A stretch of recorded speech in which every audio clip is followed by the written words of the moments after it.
जरदारी साहब को भी देख लिया, खान साहब को भी देख लिया, नवाज शरीफ को भी देख लिया, लेकिन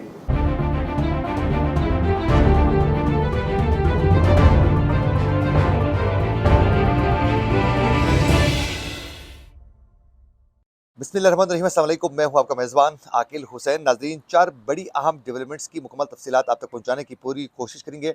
नाजरीन, आज पाकिस्तान तहरीक इंसाफ के चेयरमैन इमरान खान ने पंजाब के इंतखाबात के हवाले से एक बहुत बड़ा डिसीजन लिया है, उसकी तफसीलात आप तक पहुँचाएँगे। और उसके अलावा साबिक़ के वफाकी वज़ीर ख़जाना मिफ्ताह इस्माइल ने शरीफ फैमिली के ख़िलाफ़ एक बहुत बड़ा बयान दागा है, वो भी आप तक पहुँचाएँगे। और उसके अलावा आज पाकिस्तान तहरीक इंसाफ के चेयरमैन इमरान खान के ख़िलाफ़ लाहौर हाई कोर्ट में एक एप्लीकेशन दायर की गई है। किस हवाले से ये एप्लीकेशन दायर की गई है और इससे इमरान खान के किन किन मुश्किलात में मज़ीद इजाफ़ा हो सकता है, उसकी तफसीलात भी आप तक पहुँचाएँगे। और नाज़रीन, उसके अलावा आज मुस्लिम लीग नून ने बाकायदा जस्टिस मज़ाहिर अली अकबर नकवी के ख़िलाफ़ एक बहुत बड़ा कदम उठाया है, उसकी तफसीलात भी पहुँचाएँगे। और वहीं दूसरी जानिब आज गवर्नर खैबर पख्तूनख्वा ने एक बहुत बड़ा शिकवा किया है, गिला किया है। किससे किया है, ये भी बताएंगे।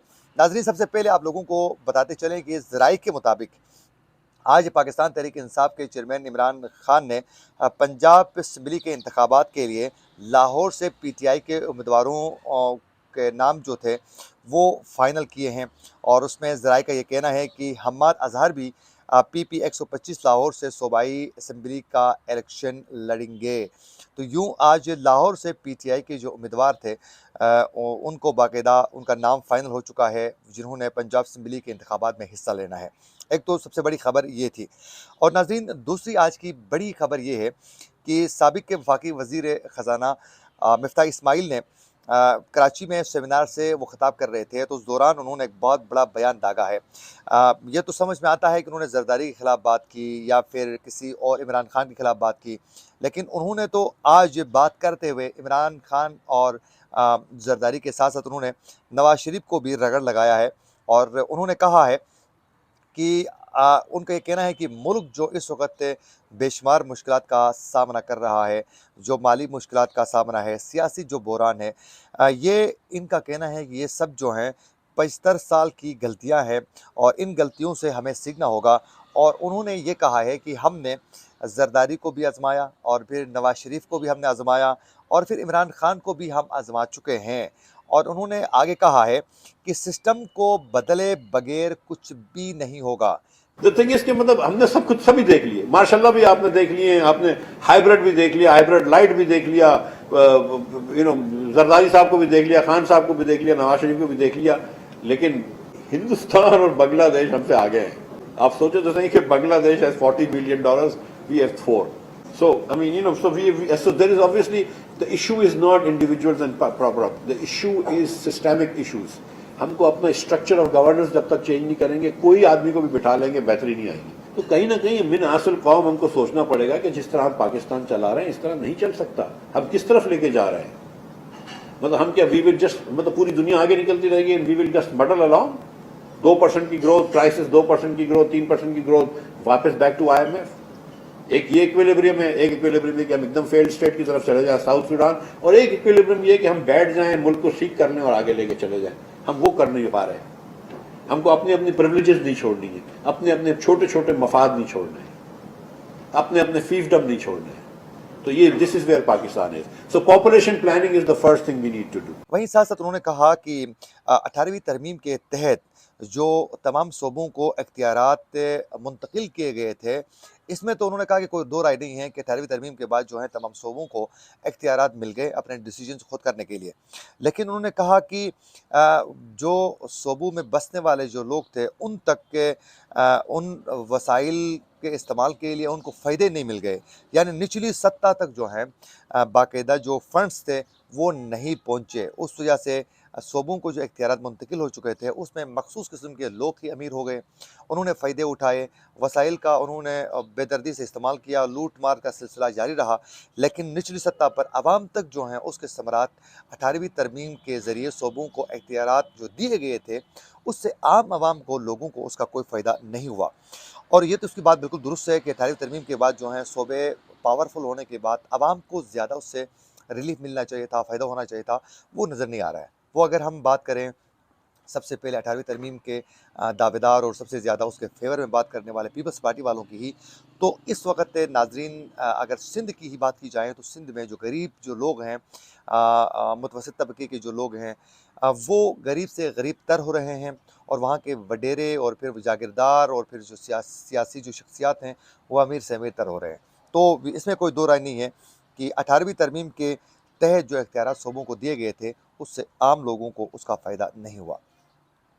और नाज़रीन साथ साथ उन्होंने कहा है कि वफाक को अखराजात अपने कम करने होंगे और फिर शोबों को जो पैसे दिए गए हैं उस पर उनको फोकस करना चाहिए और वफाक जो हैं पहले ही खसारे में है उस खसारे को कम करना होगा। वहीं दूसरी जानिब आज नाज़रीन ने लाहौर में पाकिस्तान तहरीक इंसाफ के चेयरमैन इमरान खान के खिलाफ लाहौर हाई कोर्ट में तौहीन अदालत की कार्रवाई के लिए एक दरख्वास्त जो है वो दायर की गई है। और लाहौर हाई कोर्ट में जो दरख्वास्त दायर की गई है वो एक मकामी वकील की जानिब से दायर की गई है जिसमें इमरान खान को फ़रीक जो है वो बनाया गया है। और नाज़रीन जो दरख्वास्त जो दायर की गई है उसमें ये मौक़िफ़ इख्तियार किया गया है कि इमरान खान की सरबराही में अदले के ख़िलाफ़ मुनज़्ज़म किस्म की खिलाफ एक कैंपेन जो है वो चलाई जा रही है। और कहा गया है कि डिप्टी स्पीकर की रूलिंग को कलअदम करार देने पर जजेस के खिलाफ कैंपेन चलाई गई। और फिर दरख्वास्त में मजीद कहा गया है कि लाहौर हाई कोर्ट और इस्लामाबाद में पेशी पर इमरान खान जत्तू के साथ अदालतों में पेश हुए, सरकारी इमारतों को नुकसान पहुंचाया, नाराबाजी करते हुए अदालत में पेश होना तौहीन अदालत है। इसमें तो कोई दो राय नहीं है कि जब वो जुडिशल कम्प्लेक्स में आए या फिर उसके अलावा हाई कोर्ट में जो पेश हुए थे उस वक्त तहरीक इंसाफ के कारकुन और रहनुमा जो हैं वो बड़ी तादाद में, मैंने पहले भी कहा है कि कमरे अदालत तक पहुँच गए, नाराबाजी कर रहे थे, अपना प्रेशर बिल्ड कर रहे थे।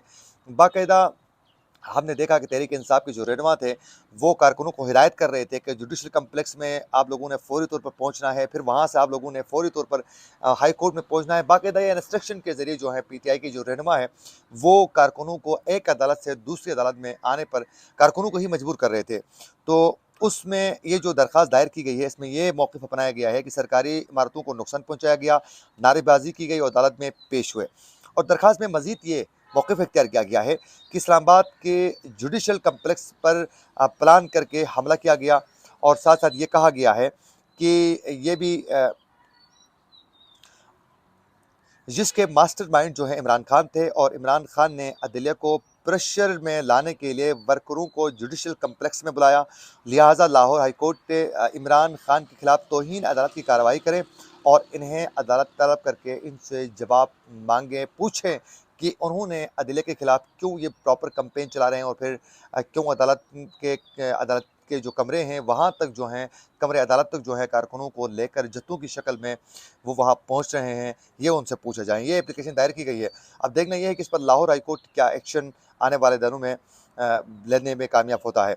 और नाज़रीन आज की एक बड़ी खबर ये है कि मुस्लिम लीग नून के लॉयर फोरम ने आज सुप्रीम कोर्ट के जज जस्टिस मज़ाहिर अली अकबर नकवी के खिलाफ जो है सुप्रीम जुडिशल कौंसिल में आज शिकायत उनकी बाकायदा दर्ज की गई है। और उसमें जस्टिस मज़ाहिर अली अकबर नकवी के खिलाफ शिकायत ऑडियो लीक्स को बुनियाद बनाकर ये बाकायदा शिकायत जो है वो दर्ज की गई है। और दरख्वास्त में चौधरी परवेज़ इलाही के साथ उनकी जो मुबीना ऑडियो जो है लीक हो चुकी थी उसका हवाला दिया गया है और वो ऑडियो लीक जो है बाकायदा स्क्रिप्ट भी उसका बाकायदा लिख के दिया गया है और फिर ऑडियो भी फराहम की गई है। और नाज़रीन वहीं साथ साथ एप्लीकेशन में ये भी कहा गया है, जो शिकायत दर्ज की गई हैं वो जो एप्लीकेशन है उसमें कि जस्टिस मज़ाहिर अली अकबर नकवी ने बाकायदा कोड ऑफ कंडक्ट के खिलाफ वर्जी की है और जस्टिस मज़ाहिर अली नकवी के खिलाफ आर्टिकल 209 के तहत कार्रवाई की जाए। ये मुस्लिम लीग नून के जो लॉयर जो फोरम है उनकी जानिब से ये डिमांड नाज़रीन किया गया है। और उसके अलावा एक ख़बर आज ये भी आई कि गवर्नर खैबर पख्तूनख्वा गुलाम अली का कहना है कि सदर जब इलेक्शन के हवाले से, पंजाब इलेक्शन के हवाले से जब वो डेट दे रहे थे तो उस दौरान भी और फिर इलेक्शन कमिश्नर की जानिब से जो तारीख सदर को वो तजवीज़ कर रहे थे तो उस दौरान हमें एतमाद में नहीं लिया गया, मुझे एतमाद में लिए बगैर ये किया गया। अगर मुझसे भी पूछा जाता, एतमाद में लिया जाता तो उनका कहना है कि बहुत अच्छा होता, लेकिन मुझे एतमाद में नहीं लिया गया। और साथ साथ उनका कहना है कि अगर मुझे एतमाद में लेते तो फिर हम मुत्तफ़िक़ा तौर पर कोई तारीख देने में कामयाब होते, लेकिन मुझे पूछे बगैर दिया गया है। लेकिन साथ साथ उन्होंने ये भी कहा कि बहुत जल्द एक बार फिर जो हैं इलेक्शन कमीशन से बातचीत होगी और फिर बहुत जल्द खैबर पख्तूनख्वा में भी इंतखाबात की डेट जो है वो सुप्रीम कोर्ट के आर्डर को मद्देनज़र रख कर दी जाएगी। ये थी वो 4 बड़ी अहम डेवलपमेंट्स जिसकी तफसीलात आप तक पहुँचाने की पूरी कोशिश कर रहे थे। इसी के साथ अपने मेज़बान आकिल हुसैन को दीजिए इजाज़त। अल्लाह निगहबान।